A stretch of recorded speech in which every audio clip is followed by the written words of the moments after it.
My name is Jasper Wilson, and at 28 years old, I thought I knew my brother Marcus better than anyone. A single notification on my phone changed everything. One accidental voice memo revealed the cruel truth, hiding behind years of brotherly smiles.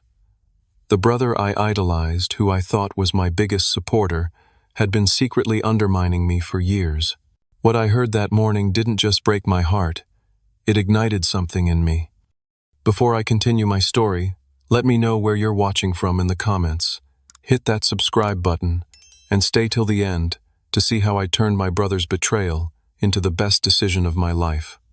Growing up in our middle-class suburban neighborhood outside Boston, Marcus was everything I wanted to be. 3 years older, taller, more athletic, and seemingly born with an extra dose of confidence that I never quite managed to find. Our childhood home on Maple Street was modest but comfortable. 4 bedrooms, a backyard with a weathered swing set, and a kitchen where our mom spent hours preparing Sunday dinners that brought us all together. As kids, Marcus was my protector. When neighborhood bullies targeted me in elementary school for being the quiet kid, Marcus stepped in. I vividly remember one autumn afternoon when Tommy Pearson pushed me into a puddle, ruining my new sneakers. Before I could even stand up, Marcus appeared like a guardian angel, towering over Tommy with clenched fists and a fierce expression that sent the bully running. That night, as Mom scrubbed the mud from my shoes, Marcus taught me how to throw a proper punch just in case. I never actually needed to use it, but knowing he had my back made me feel invincible. Our father, Robert Wilson, worked as an accountant at a local firm. He was stern but fair, with a dry sense of humor that would unexpectedly crack through his serious demeanor. He taught us about responsibility, saving money, and the importance of education. "Your brain is the one muscle that will never let you down," he'd say, tapping his temple with his index finger. Dad seemed invincible to me until he wasn't. The cancer diagnosis came during my sophomore year of high school. Pancreatic, advanced. Our lives screeched to a halt as hospital visits replaced basketball games and medication schedules became more important than homework. Dad fought hard for 18 months, but I watched him wither away in our living room, set up with a hospital bed and medical equipment that transformed our home into something unrecognizable. I was 16 when he died. Marcus was 19 and in his first year at Boston University. The funeral remains a blur in my memory. Black suits, casseroles brought by neighbors, and the deafening silence that filled our house afterward. What stands out clearly is Marcus standing at our father's graveside, arm wrapped tightly around our mother's shoulders, face set in determination as he whispered to her, "I'll take care of everything." And he did. Marcus stepped into the role of man of the family with a seriousness that aged him overnight. He transferred from Boston University to a community college to save money and be closer to home. He took a job at a local marketing firm while still attending classes, often coming home exhausted but never complaining. When I struggled with college applications, Marcus stayed up late helping me polish my essays. When I got accepted to State University with a partial scholarship, he insisted on covering the remaining tuition costs with money he'd been saving. "Dad would want you to focus on your studies, not worry about money," he told me. "Just promise you'll make something of yourself." I majored in computer science, discovering a natural talent for coding that eventually led me to web development. Those 4 years away at college were transformative. I made friends, joined clubs, and even had my first serious relationship. Meanwhile, Marcus had finished his business degree and was rapidly climbing the ranks at the marketing firm. By the time I graduated, he had started his own marketing company, Wilson Media Solutions, which was already securing impressive clients. After graduation, I moved back to Boston, partly because I missed my family and partly because the tech scene was thriving there. I landed a job at a promising startup, creating web applications for small businesses. The pay was decent but not spectacular, especially considering Boston's high cost of living. When I complained about apartment hunting during a family dinner, Marcus immediately offered his guest house. "It's just sitting empty," he said, waving away my protests. "You can stay there while you save up for your own place.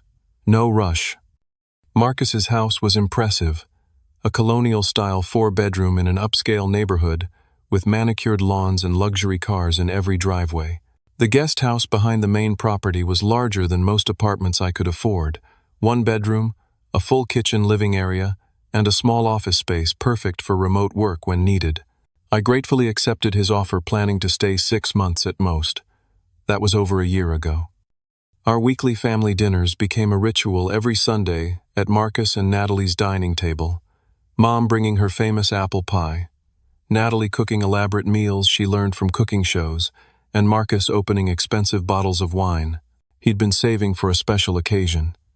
These dinners were filled with laughter, updates about our lives, and occasional reminiscing about Dad. Natalie, Marcus's wife of 3 years, was beautiful, intelligent, and warm. She worked as a pediatric nurse but was considering quitting to start a family. They seemed like the perfect couple, constantly touching inside jokes flowing between them, finishing each other's sentences. Their relationship made my recent breakup with Rebecca all the more painful. Rebecca and I had dated for 2 years before she ended things, claiming we were moving in different directions. She wanted marriage, a house in the suburbs, stability. I thought we had time to figure things out. The breakup left me questioning my life choices, wondering if I was falling behind where I should be at 28. During these Sunday dinners, the contrast between Marcus and me couldn't have been more obvious. Him, successful business owner, beautiful home-loving marriage, respect in the community. Me, middle-tier developer at a startup that might not survive the next funding round, living in my brother's guest house, single, with savings that wouldn't cover 3 months of rent in a decent Boston apartment. Despite these differences, I never felt judged by Marcus. He seemed genuinely interested in my career, offering connections when possible, listening intently when I explained technical challenges at work. He introduced me as my brilliant brother, the tech genius, to his friends and business associates. When I mentioned wanting to eventually create my own web development agency, he nodded enthusiastically, offering to help with a business plan whenever you're ready. At least that's what I thought, until that Monday morning when everything I believed about our relationship shattered with a single voice memo. Monday morning started like any other. I woke at 6:30, shuffled to the kitchen in the guest house to make coffee, and scrolled through emails while waiting for the caffeine to kick in. The startup I worked for had flexible hours, but I preferred getting in early to enjoy the quiet office before everyone else arrived. I was brushing my teeth when my phone chimed with a notification. A voice memo from Marcus. This wasn't unusual. We often sent voice messages instead of texts, especially when driving or multitasking. Without thinking twice, I tapped play and set the phone on the bathroom counter while continuing my morning routine. "Hey, Mom." Marcus's voice filled the small bathroom. I paused, realizing he'd sent the message to me by mistake. I was about to stop the recording when his next words froze me in place. "Just checking in about dinner on Sunday. Natalie's making her lasagna." There was a pause, then a heavy sigh. "Also, we need to talk about Jasper again. This situation with him living in the guest house is getting ridiculous." My hand hovered over the phone, heart suddenly pounding. I should stop listening, I thought. This wasn't meant for me, but I couldn't move. It's been over a year now. A year. And he's made zero progress on moving out. At this point, he's just a freeloader, taking advantage of us. Marcus's voice had taken on an edge I'd rarely heard before. I know you're going to defend him like you always do. Poor Jasper needs time. Jasper's still finding himself. Mom, he's 28 years old. I had my own company at his age. I sank down onto the edge of the bathtub, toothbrush still in my mouth, foam dripping unnoticed onto my shirt. The truth is, he's a disappointment. Dad would be so let down if he could see how Jasper turned out. No ambition, no drive, content to coast through life taking handouts. The toothbrush fell from my hand, clattering against the tile floor. That startup job is a joke. He could be making twice as much if he applied himself. Remember when Thompson Industries was looking for a web developer, I actually told Brad Thompson not to hire him. Said Jasper wasn't reliable. Why? Because he needs to struggle a bit to finally grow up. I couldn't believe what I was hearing. Marcus had sabotaged a job opportunity for me. My mind raced back to the interview with Thompson Industries 6 months ago. It had gone incredibly well. Brad Thompson himself said he was impressed with my portfolio. Then suddenly, radio silence. When I finally received a rejection email, it mentioned concerns about reliability as the deciding factor. I'd been confused and devastated, spending weeks analyzing what I could have said during the interview to give that impression. And that's not the only time Marcus continued, his voice now lower, conspiratorial. Remember that business idea he had about creating websites for local restaurants? I convinced him the market was saturated. Truth is, it was a decent idea, but if he succeeded, he'd move out and lose his dependence on me. My mother's voice came through faintly in the background, though I couldn't make out her words clearly. "Don't give me that," Mom, Marcus responded. "You know I'm right. Jasper needs to learn responsibility. He's been the baby of the family for too long, always getting special treatment, especially after Dad died. Well, I'm done enabling him. Natalie and I want to start a family soon, and we could use that guest house for her mother when she visits to help with the baby." More muffled words from my mother. "Fine, fine," Marcus said, sounding irritated. "We'll give him until the end of the year. But I'm telling you, if we don't push him out of the nest, he'll never fly. He's just not like me, Mom. He doesn't have what it takes to be truly successful. He's mediocre at best, and the sooner he accepts that and finds a stable, ordinary job that matches his abilities, the better off he'll be." The recording cut off abruptly. I sat frozen on the edge of the bathtub, toothpaste now dried around my mouth, staring at the phone as if it were a venomous snake. Mediocre, freeloader, disappointment. The words echoed in my head, each one a physical blow. My stomach clenched painfully, and for a moment I thought I might throw up. The bathroom suddenly felt too small, the walls closing in as my breathing became shallow and rapid. With shaking hands, I replayed the message, desperate to have misheard, to have misunderstood. But the second listen was even worse, allowing me to catch nuances I'd missed initially: the contemptuous laugh when mentioning my job, the casual admission of sabotage, the absolute certainty in his voice when declaring me mediocre. I called my office with a voice I barely recognized as my own, claiming food poisoning. My boss, concerned by how terrible I sounded, told me to take the day and feel better. If only he knew that what was poisoning me couldn't be cured by rest and fluids. The betrayal wasn't just in the words, but in the realization that the relationship I'd valued my entire life had been a facade. Every encouragement, every supportive conversation, every bit of advice, all potentially tainted by this hidden contempt. How long had he felt this way? Had he always seen me as lesser, as a burden? Was anything between us real? I stumbled back to bed, still in my work clothes, and curled into a ball under the covers. The brother I thought would do anything for me had been actively working against me. The person I trusted most in the world saw me as nothing but a disappointment and a freeloader. And somewhere in the back of my mind, a small voice whispered the most painful question of all. What if he was right? For hours I lay in bed, staring at the ceiling, the voice memo playing on repeat in my head. The sunlight shifted across the room as morning turned to afternoon, but I barely noticed.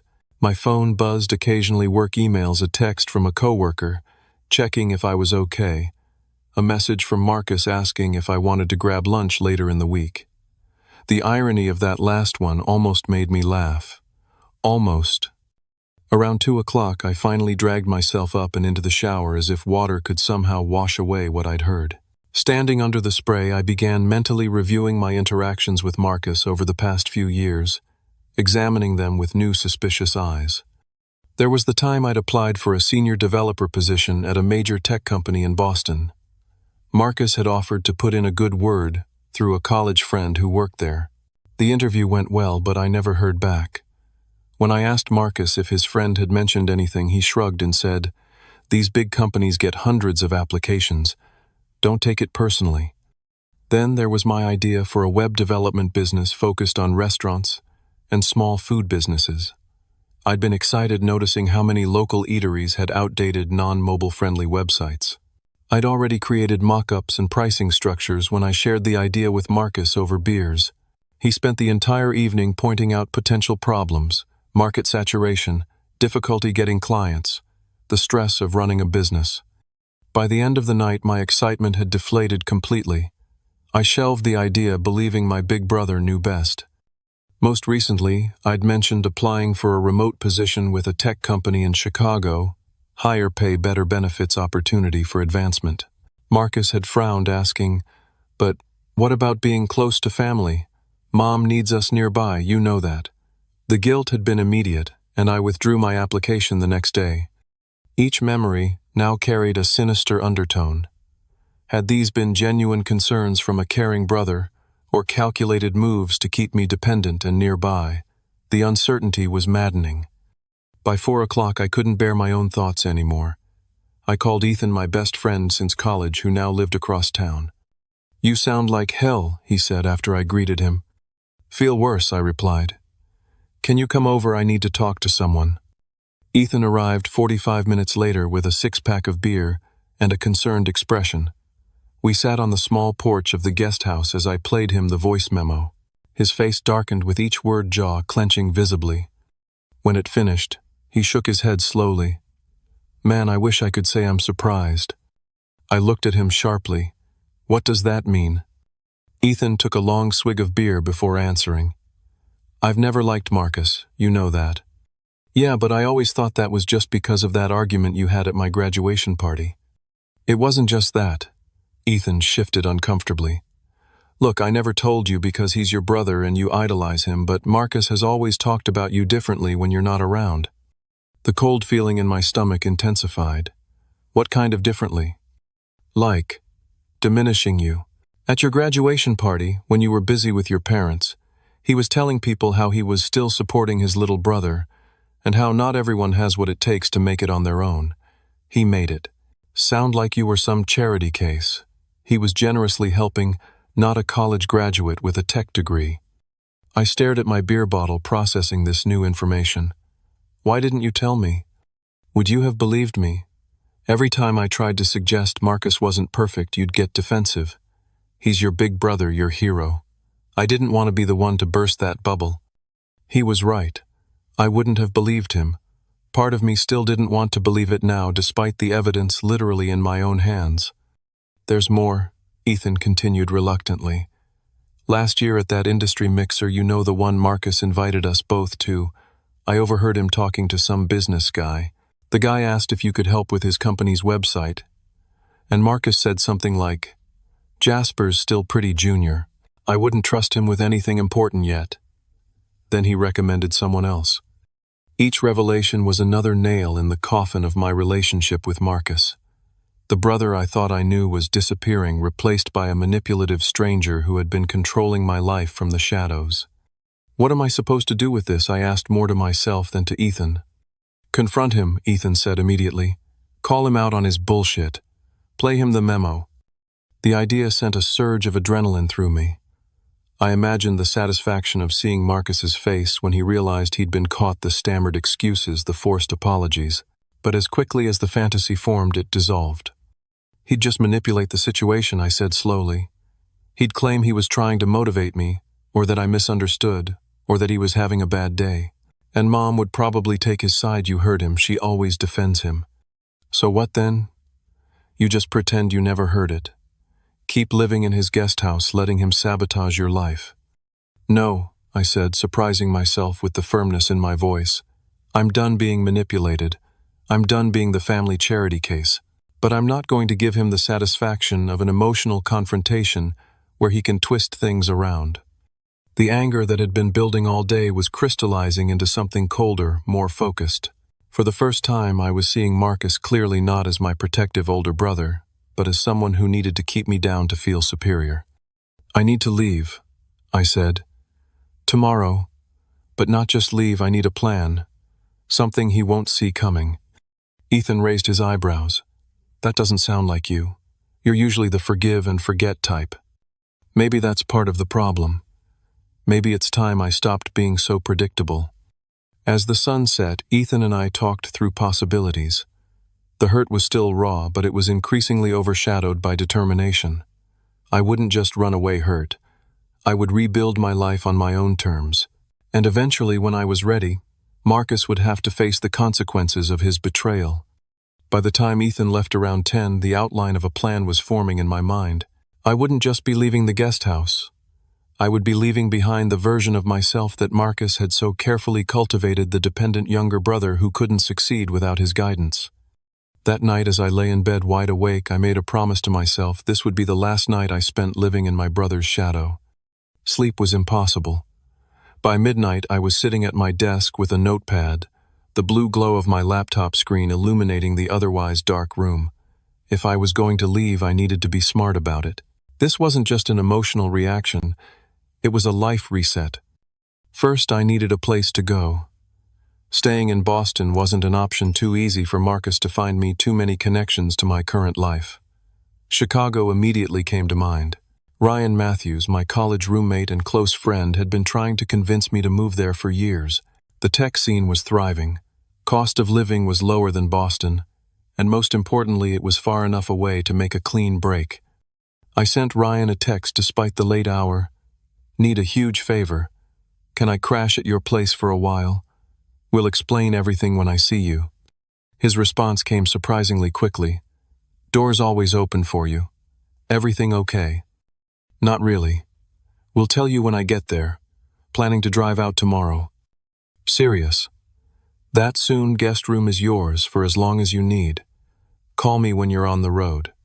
With temporary housing secured, I turned to finances. Opening my banking app, I checked my savings, $22,000. Not a fortune, but enough to support myself for a few months while job hunting if necessary. I made a mental note to withdraw it all in cash tomorrow. I wouldn't put it past Marcus to somehow access my accounts if he realized what I was doing. Next came the most uncomfortable part of my plan. I navigated to the admin panel of Wilson Media Solutions' website. As the developer who'd built and maintained it, I still had back-end access. I wasn't proud of what I was about to do, but I needed leverage. For the next 3 hours, I downloaded financial records, client contracts, email exchanges, and internal documents.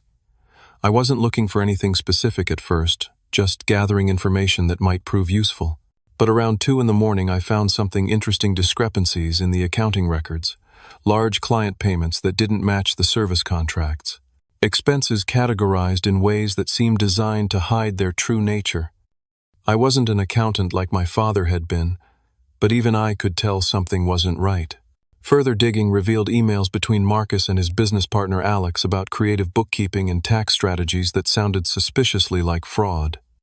Then I found something even more damning: a series of emails from 5 years ago between Marcus and a client named Jefferson Media. Jefferson had been a major client of Marcus's previous employer, Apex Marketing.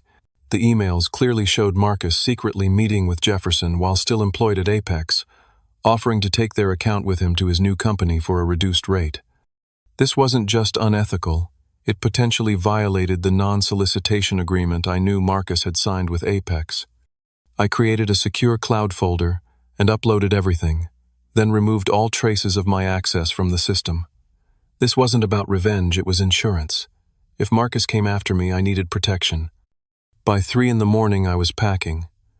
I decided to travel light clothes, laptop, important documents, and a few sentimental items. Everything else could be replaced. I made a list of things to do in the morning. 1. Withdraw all savings in cash. 2. Buy a prepaid phone. 3. Write letter to mom. 4. Cancel automatic payments linked to current accounts. 5. Call Greg Thompson for legal advice. Greg Thompson had been a family friend and my father's colleague before retiring from law practice. He had always been kind to me, and more importantly, he was one of the few people I knew who wasn't completely charmed by Marcus. The sky was beginning to lighten when I finally took a break. My eyes burned from staring at screens all night, but my mind was clearer than it had been all day. For the first time since hearing the voice memo, I felt a sense of control returning. I managed a few hours of fitful sleep before my alarm jolted me awake at 7. I showered and dressed quickly, then headed to the bank when it opened at 9. The teller raised her eyebrows when I asked to withdraw my entire savings account in cash, but didn't question it further. Next, I stopped at an electronics store for a prepaid phone. I would keep my regular phone active temporarily to avoid raising suspicions, but I needed a separate line Marcus couldn't track. Around 11, I called Greg Thompson from my new phone. "Jasper, is that you?" Didn't recognize the number, his gruff voice answered. "Yes, sir. Sorry to call out of the blue. I need some advice if you have time. For Robert's son. Always. What's going on?" I gave him a condensed version of the situation, including the voice memo and what I'd discovered about Marcus's business practices. I left out my snooping through the company records simply saying I'd become aware of concerning financial practices. Greg was silent for a long moment after I finished. Finally, he sighed heavily. I wish I could say I'm surprised about Marcus. Your father and I used to discuss our concerns about him, his need to be the big shot, the shortcuts he'd take. Robert hoped he'd grow out of it. This was news to me. Dad was worried about Marcus. Your father was perceptive about people, especially his own children. He saw Marcus's tendencies and your admiration for your brother. He actually asked me to keep an eye on you after he was gone, make sure Marcus didn't do exactly what he's been doing. I felt a pang of grief mixed with gratitude. Even while dying, my father had been trying to protect me. What should I do, Greg? About the business stuff, I mean. Should I report him? Not yet, Greg advised. What you've described could be serious tax fraud, client theft, but without proper evidence, it's your word against his. For now, focus on establishing your independence. Get away, build your own life. If Marcus escalates things or tries to harm you further, then we can discuss legal options. And what about confronting him? Letting him know I heard everything. What would that accomplish right now? He'd deny, minimize, turn it around on you. Get yourself settled first. Build from a position of strength, not hurt. When you do confront him, if you choose to do it on your terms, not his. Greg's advice aligned with my instincts. Before ending the call, he gave me the name of a lawyer friend in Chicago and made me promise to check in once I was settled. Back at the guest house, I wrote a brief letter to my mother. I couldn't bring myself to tell her about the voice memo or my discoveries about Marcus's business. It would devastate her, and I wasn't certain whose side she would take. Instead, I explained that I needed space to figure out my life independently, that I was safe but wouldn't be in contact for a while, and that I loved her despite the distance I was creating.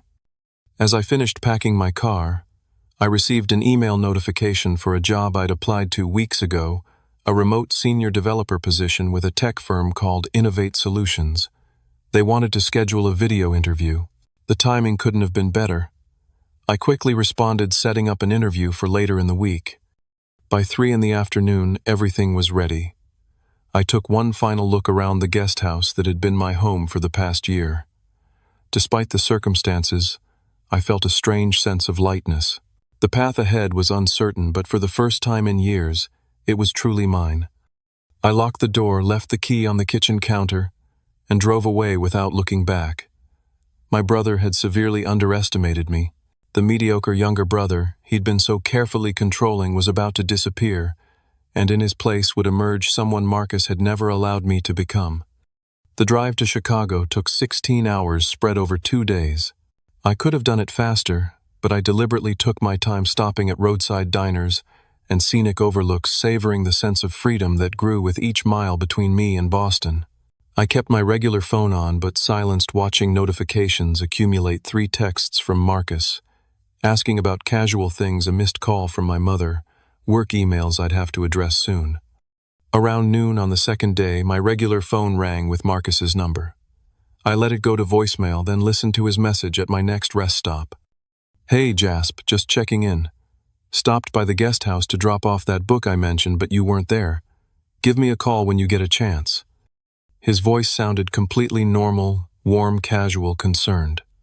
The same voice that had called me a disappointment and a freeloader. The disconnect was jarring. By evening, the calls had become more frequent. I finally sent a brief text. Needed some space. Took a trip. We'll be in touch later. His response was immediate. What? Where did you go? Is everything okay? I didn't reply. Let him wonder for a change. I reached Ryan's apartment in Chicago as the sun was setting. He lived in a converted warehouse in West Loop, exposed brick walls, high ceilings, and large windows overlooking the city. When I knocked, he opened the door with a concerned expression that quickly turned to shock as he took in my exhausted appearance and the single suitcase at my feet. You really weren't kidding, he said, pulling me into a hug. Come in, man. You look like you've been through hell. That night, over beers and takeout, I told Ryan everything. He listened without interrupting, his expression growing darker with each revelation. Your brother's a sociopath, he declared when I finished. You know that, right? I winced at the harshness of the assessment, but couldn't entirely disagree. He's definitely not who I thought he was. Well, his loss is Chicago's gain, Ryan said, raising his bottle in a toast to new beginnings. The guest room in Ryan's apartment was small but comfortable. That night I slept better than I had since hearing the voice memo. The next morning I woke to more missed calls and increasingly frantic texts from Marcus. My mother had also called twice and left a voicemail asking if I was okay. I sent her a brief reassurance that I was safe and would explain everything soon, but I needed some time. To Marcus I sent only, "I'm fine, need space. Don't contact me for a while." His response came immediately. "What the hell, Jasper? You can't just disappear without explanation. Mom's worried sick.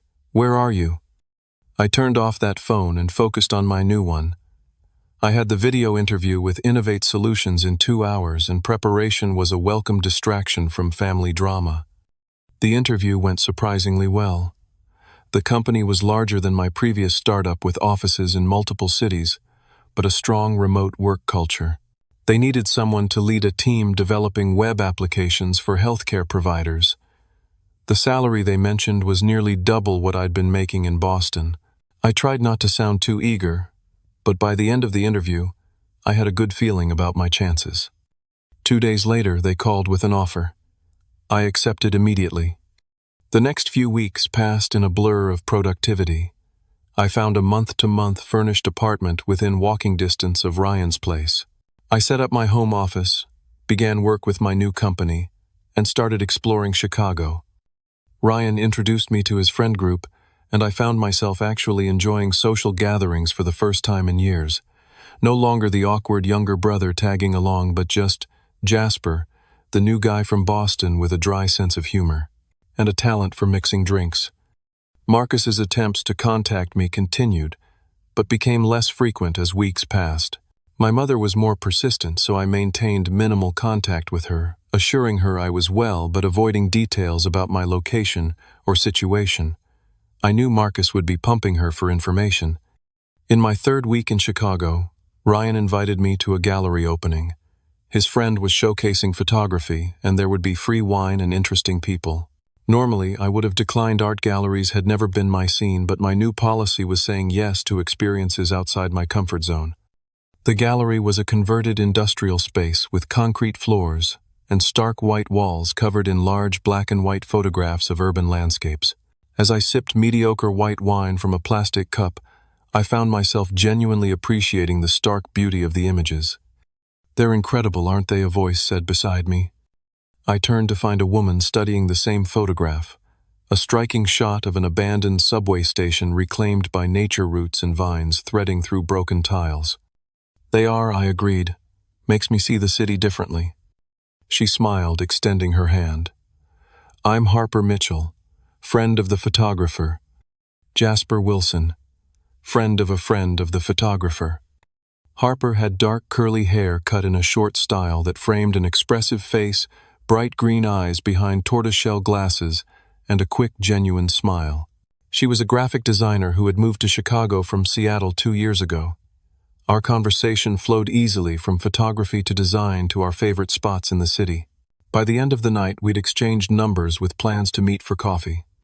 Coffee turned into dinner, dinner into weekend explorations of Chicago neighborhoods, and soon we were seeing each other regularly. Harper was creative, independent, and refreshingly direct. She didn't play games or send mixed signals, and she listened intently when I gradually shared pieces of my Boston life and my complicated relationship with my brother. She never pushed for details I wasn't ready to share, but offered unwavering support when I did open up. Meanwhile, my professional life was thriving. The remote position allowed me flexibility while challenging me technically. My team was talented and collaborative, and my manager regularly praised my contributions. For the first time, I was being valued for my actual abilities, not measured against my brother's expectations. As months passed, my new life in Chicago solidified. I found a permanent apartment in a neighborhood I loved. I made friends beyond Ryan's circle. I started a small side project developing a specialized web application for independent restaurants, the very business idea Marcus had discouraged me from pursuing. Marcus's communication attempts had dwindled to occasional texts that I rarely answered. My mother had accepted my need for space, though I could hear the hurt in her voice during our brief calls. I knew eventually I would need to have a more honest conversation with her, but I wasn't ready yet.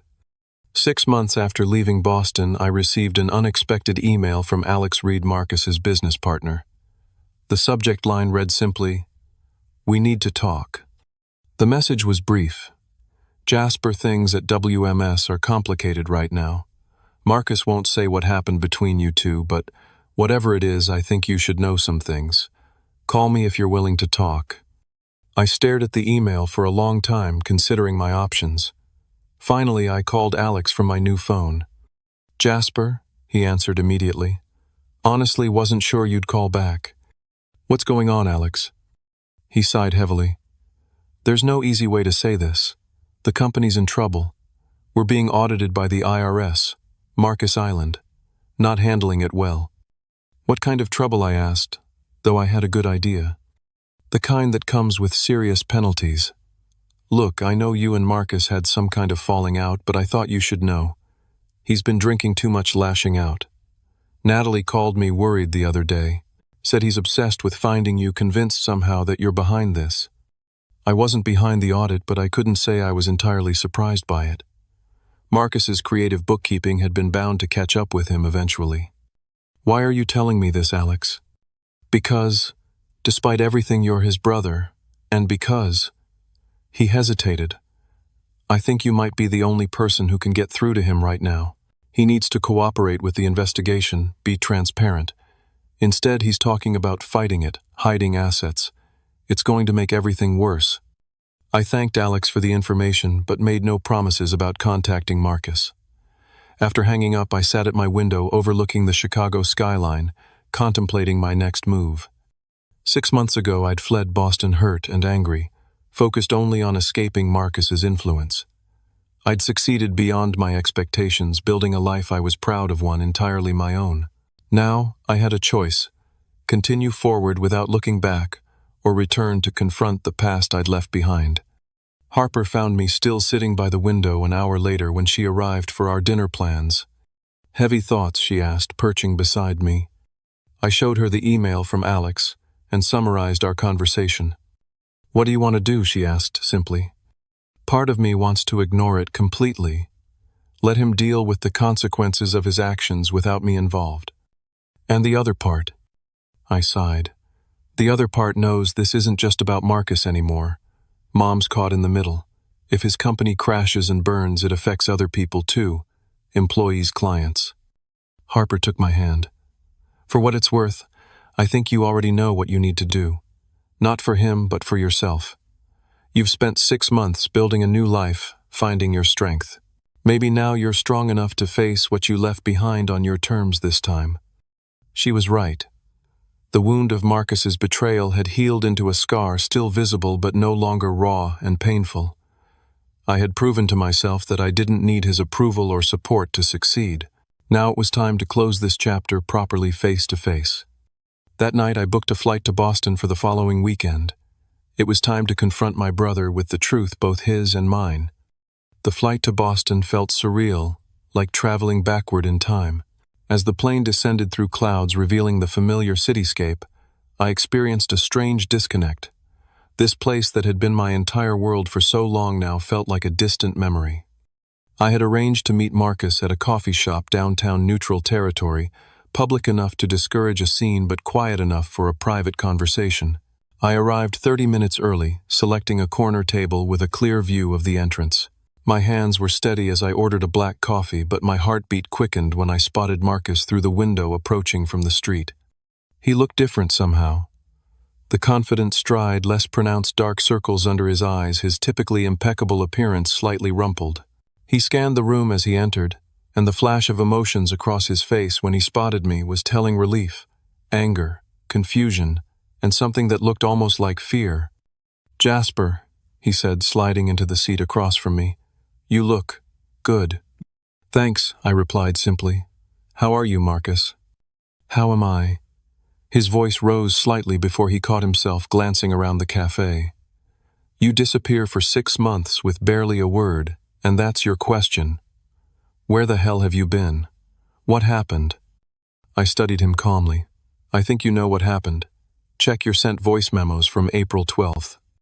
His brow furrowed momentarily before understanding dawned in his eyes, followed immediately by a flush of color across his face. The message to Mom, he said quietly. Yes, the one where you called me a freeloader, a disappointment, mediocre, where you admitted to sabotaging job opportunities for me. That message. Marcus's expression shifted rapidly through shock, embarrassment, and calculation before settling on contrition. Jasper, you have to understand, I was frustrated that day. I didn't mean... Stop. I interrupted, my voice level but firm. Don't insult me by lying. Not anymore. He fell silent, the practiced explanation dying on his lips.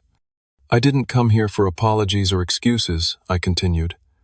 I came because it's time for both of us to face the truth. All of it. What does that mean? Marcus asked, wariness creeping into his tone. It means I know about the creative bookkeeping at Wilson Media Solutions. I know about Jefferson Media and how you stole them from Apex in violation of your contract. I know about the tax issues that have the IRS investigating you right now. Marcus's face drained of color. How could you possibly? That doesn't matter, I cut him off. What matters is what happens next. For the first time in my life, I saw my older brother completely off balance. The power dynamic that had defined our relationship since childhood had reversed entirely. I was no longer the admiring younger brother seeking his approval. I was a man confronting another man's betrayal and misconduct. Are you blackmailing me? Marcus finally asked, his voice barely above a whisper. The question might have angered me 6 months ago.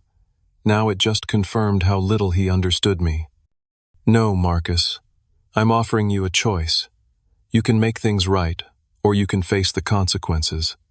It's more than you ever gave me. Make things right how? I laid out my terms clearly. He would come clean to our mother about the voice memo and his pattern of sabotaging me. He would properly account for his business practices and make restitution to any clients he had overcharged. He would acknowledge his wrongdoing to me directly, without excuses or deflection. And if I refuse, he asked, a hint of his old defiance returning. Then everything I know goes to the IRS, to Apex Marketing, to every client you've overcharged, I replied evenly. I don't want to do that, Marcus. Despite everything, you're still my brother. But I won't protect you from the consequences of your actions if you refuse to take responsibility for them. You wouldn't, he challenged, but uncertainty wavered in his voice. The brother you thought you knew, wouldn't, I agreed. The one who idolized you and desperately sought your approval. But that's not who I am anymore. You made sure of that. We stared at each other across the table, the weight of decades of brotherhood, love, resentment, and betrayal hanging between us. Finally, Marcus looked away. You've changed, he said quietly. I had to. I never meant. It wasn't supposed to be like this, he said, running a hand through his hair. I was trying to protect you in my way. By undermining me. By actively preventing me from succeeding. By keeping you close, he admitted. After Dad died, I promised I'd look after you and Mom. I thought that meant keeping us all together, keeping you dependent on me so you wouldn't leave. It got twisted somewhere along the way. I can see that now. It wasn't quite an apology, but it was perhaps as close to honest self-reflection as Marcus was capable of at that moment. I'll do it, he said finally. All of it. Just give me some time to figure out how to approach the business issues. The IRS is already investigating, so that's happening regardless. 1 week, I said firmly. Starting with Mom. Today. He nodded slowly, resignation settling over his features. She's expecting me for dinner tonight. Come with me. Let's tell her together. I hadn't planned on seeing our mother during this trip, uncertain if I was ready for that conversation. But Marcus's suggestion made sense. It would be harder for him to manipulate the narrative with me present. All right, I agreed. But you lead the conversation. This is your responsibility to address, not mine. We parted ways with plans to meet at our mother's house that evening. As I watched Marcus walk away, shoulders slumped in defeat, I felt no satisfaction or vindication, only a complicated mixture of sadness and relief. The brother I had idolized didn't exist, and mourning that loss would take time. But maybe eventually we could build something new in its place, something authentic with clear eyes and honest hearts. My mother's reaction to seeing me on her doorstep was everything I'd both hoped for, and dreaded tears, hugs, rapid-fire questions, and gentle reproaches for my long absence. I let her express it all before guiding her to the living room where Marcus waited, tension evident in every line of his body. "What's going on?" she asked, looking between us. "You're both acting strange." Marcus took a deep breath and began speaking. He explained about the voice memo, not sparing himself as he recounted the hurtful things he'd said. He confessed to interfering with my job prospects and discouraging my business ideas. He admitted to the resentment and control that had motivated his actions. Mom listened in stunned silence, her expression cycling through disbelief, hurt, and anger.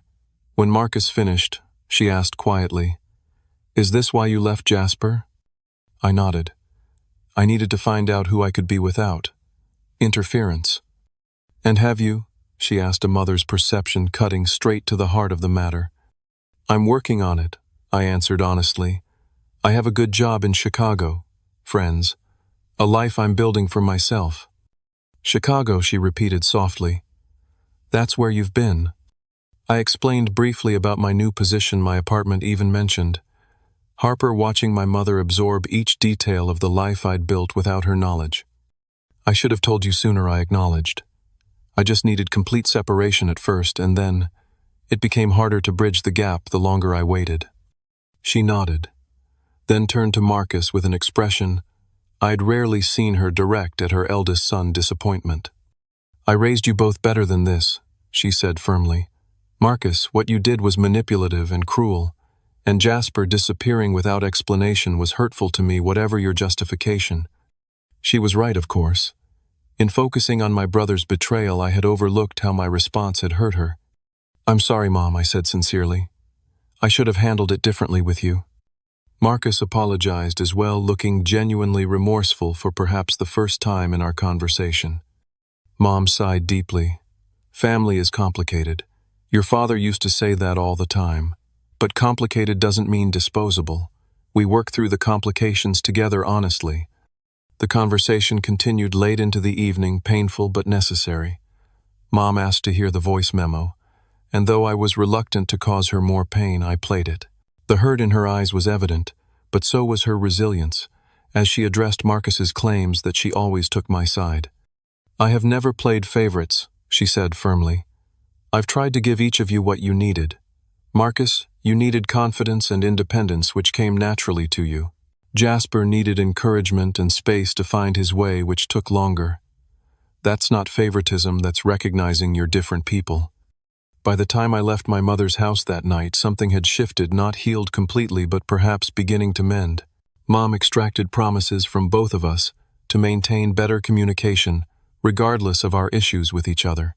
And as Marcus and I stood awkwardly on the porch saying goodbye, there was an unspoken acknowledgement that while our relationship would never be what it once was, it might eventually become something more authentic. "For what it's worth," Marcus said quietly, "I am sorry, and I'm proud of what you've accomplished, on your own." The words I had once desperately craved now felt strangely hollow, yet I appreciated the effort behind them. "Thank you," I replied simply. "I'll be watching to make sure you follow through on everything we discussed." As I drove back to my hotel, the city lights of Boston reflecting on wet pavement after a brief evening shower, I felt a weight lifting. I had confronted my past without being consumed by it. Tomorrow, I would fly back to Chicago, back to the life I was building, not running away this time, but moving forward with purpose. 3 months after my confrontation with Marcus, I sat on my balcony in Chicago, enjoying the warm summer evening with Harper beside me. My laptop was open to a video call with my mother, who was providing weekly updates on her garden and neighborhood gossip. "Oh, and Marcus stopped by yesterday," she mentioned casually. "He brought the financial documents I asked for. My taxes are getting complicated with the retirement account distributions." I nodded, keeping my expression neutral. In the months since our confrontation, Marcus had been making efforts to follow through on his promises. He had cooperated with the IRS investigation, resulting in significant penalties but no criminal charges. He had reached out to clients he had overcharged and worked out restitution plans. His company had downsized considerably, moving to a smaller office and losing some key clients, but it survived. Our relationship remained complicated. We spoke occasionally, brief conversations focused primarily on practical matters. The easy brotherhood of our childhood was gone forever, replaced by something more cautious and limited. But it was honest, and that counted for something. "How is he doing?" I asked, genuinely curious. "Better, I think," Mom replied. "More humble. Natalie's pregnancy has given him something positive to focus on." The news that I would be an uncle had come as a surprise. Despite everything, I found myself looking forward to meeting my niece or nephew, hoping the child would bring out better qualities in Marcus than he had shown to me. After finishing the call with Mom, Harper and I walked to our favorite neighborhood restaurant, a small Italian place with outdoor seating and string lights that created pools of golden illumination in the gathering dusk. As we settled in with glasses of wine, I reflected on how much had changed in the past 9 months. My life in Chicago had flourished beyond my expectations. My work with Innovate Solutions had led to a promotion to lead developer with a team of 5 reporting to me. The restaurant web application side project had grown into a viable business with 20 clients and counting. I had signed a lease on a larger apartment in a neighborhood I loved.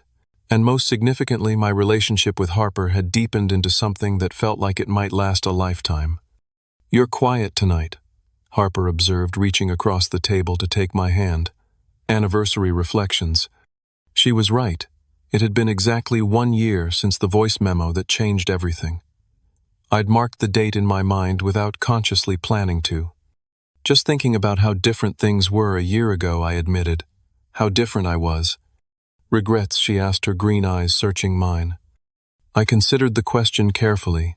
"No," I said finally. "Pain, yes. Disappointment in someone I trusted, absolutely. But no regrets. Everything that happened led me here to this life, to you." Harper smiled, squeezing my hand. "For what it's worth, I like this version of Jasper Wilson. The one who stands up for himself. The one who knows his worth." "I'm still working on that part," I acknowledged. Decades of seeing yourself through someone else's diminishing lens doesn't disappear overnight. "But it's fading," she noted. "I've seen the change since I met you. You second-guess yourself less.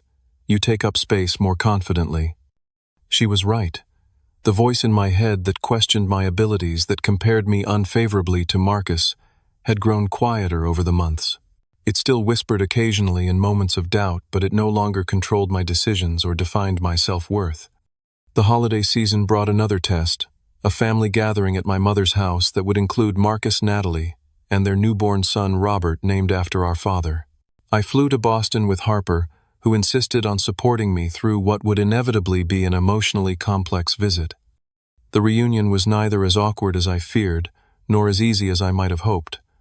Marcus and I maintained a cordial distance, engaging in surface-level conversations about work and current events. We both doted on baby Robert, finding common ground in our love for the newest member of our family. Mom watched us carefully, hope and worry mingling in her expression. On our last evening in Boston, Marcus approached me while I was alone in the kitchen washing dishes after dinner. "Can we talk?" he asked, picking up a dish towel to dry the plates I had washed. I nodded, continuing with the task at hand. "I've been seeing a therapist," he said after a moment, the admission clearly difficult for him. "Trying to understand why I treated you the way I did." I glanced at him, surprised by the vulnerability in his voice. "It goes back to when Dad died," he continued. "I was terrified of failing him. He put all this responsibility on me: take care of Mom, look after Jasper, be the man of the family. I was 19 and suddenly felt like I had to be perfect, had to control everything."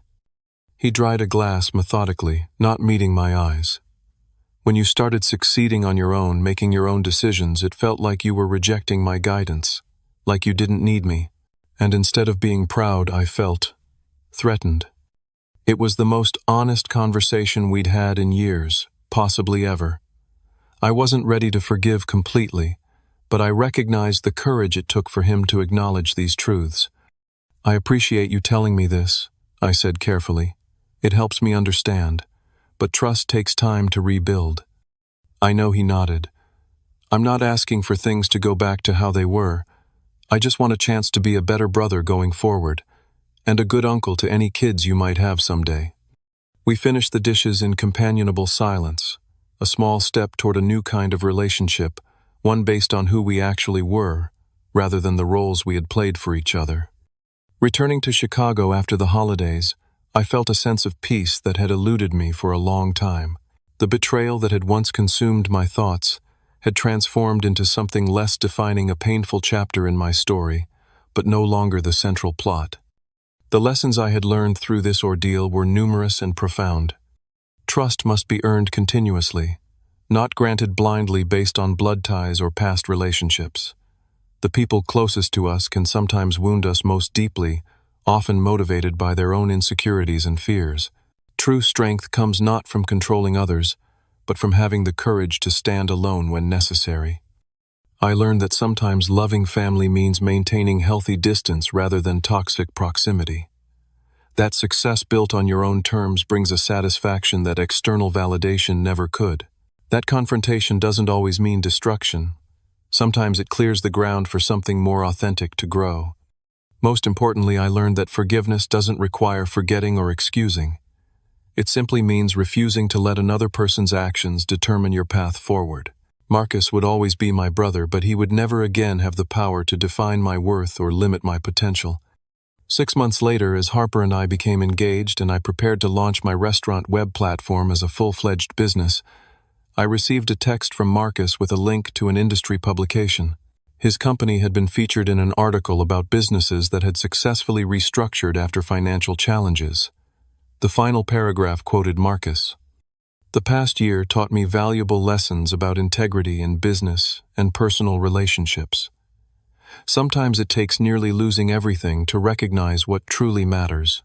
I'm grateful for the opportunity to rebuild on a stronger foundation of honesty and accountability. I smiled at the subtle acknowledgement of our shared history and the changes it had prompted in both our lives. Without the pain of betrayal, I might never have discovered my own strength. Without the shock of consequences, Marcus might never have confronted his flaws. As difficult as that journey had been, I wouldn't change it. That accidental voice memo, words never meant for my ears, had ultimately set me free.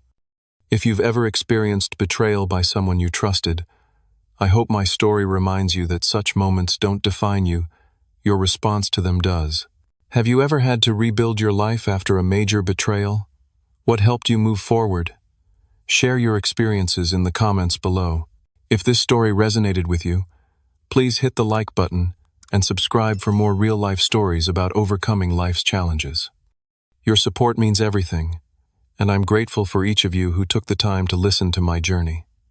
Remember, sometimes the most painful betrayals lead to the most necessary growth. Until next time, this is Jasper Wilson, signing off.